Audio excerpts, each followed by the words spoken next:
Iowa men's basketball head coach Ben McCollum now officially back in Iowa City after being a huge fan of the black and gold growing up. He is now the head coach. One person not returning to the black and gold is forward/center Owen Freeman. Freeman committing to Creighton officially on this Wednesday after weeks and weeks and weeks of speculation and rumors of potential tampering and offers.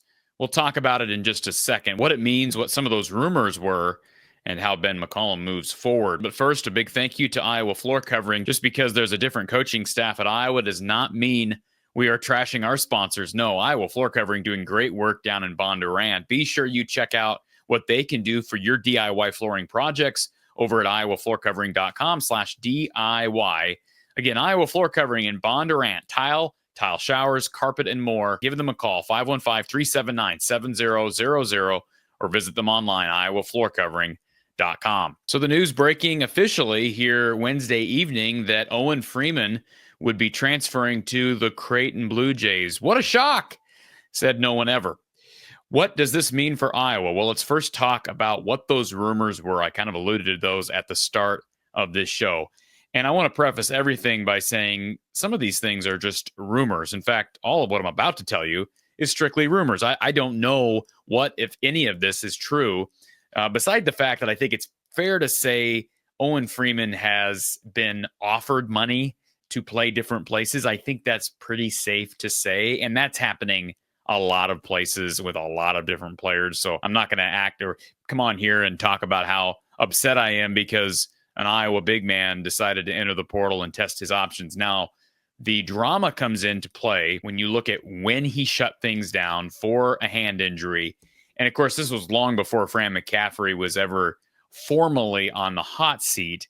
Iowa was struggling mightily. Again, they'd given up close to 100 points against USC, UCLA. They gave up 116 to Wisconsin. So first of all, the narrative that Iowa men's basketball didn't become bad this year until he was out of the lineup is not totally true. Yes, they won some games early in the season, but they won some games after that. Not as many, certainly.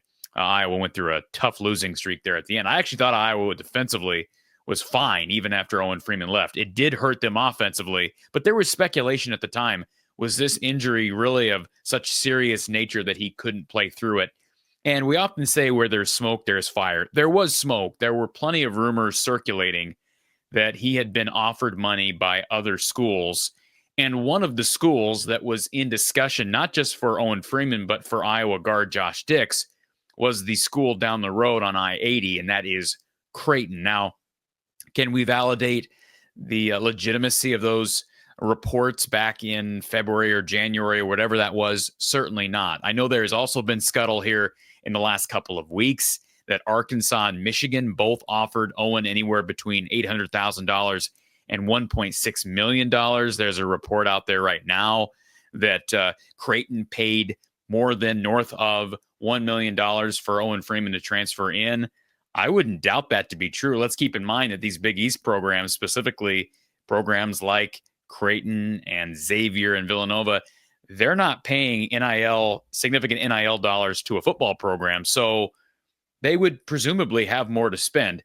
And I remember going to a Creighton game when Ryan Kalkbrenner, who's the departing big man that Owen Freeman will be filling in for here in the next couple of years. I remember going to that Iowa Creighton game in Omaha here, not this past year, but the year before that. And I remember hearing from a lot of people how many Nebraska football fans follow Creighton basketball. And that makes sense. And although you'd have to think some of the big money people that are Nebraska football fans are probably not going to spend money or nearly as much money on Creighton basketball, you would have to think that they have a pretty decent size of NIL funding, again, given the fact that they are basketball-centric.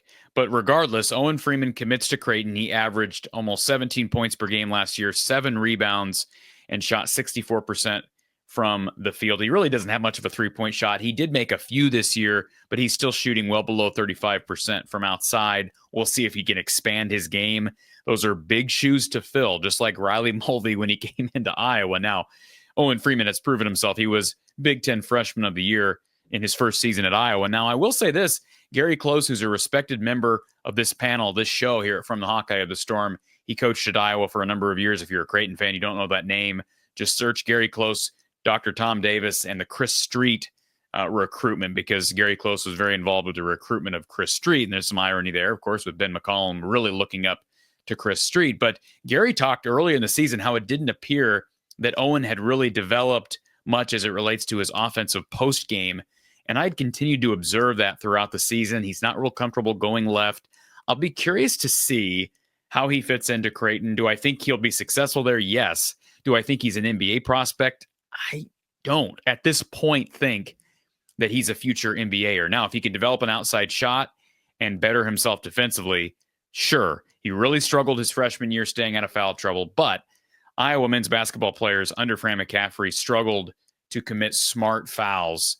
And big men, they go through these spurts of struggling to stay out of foul trouble.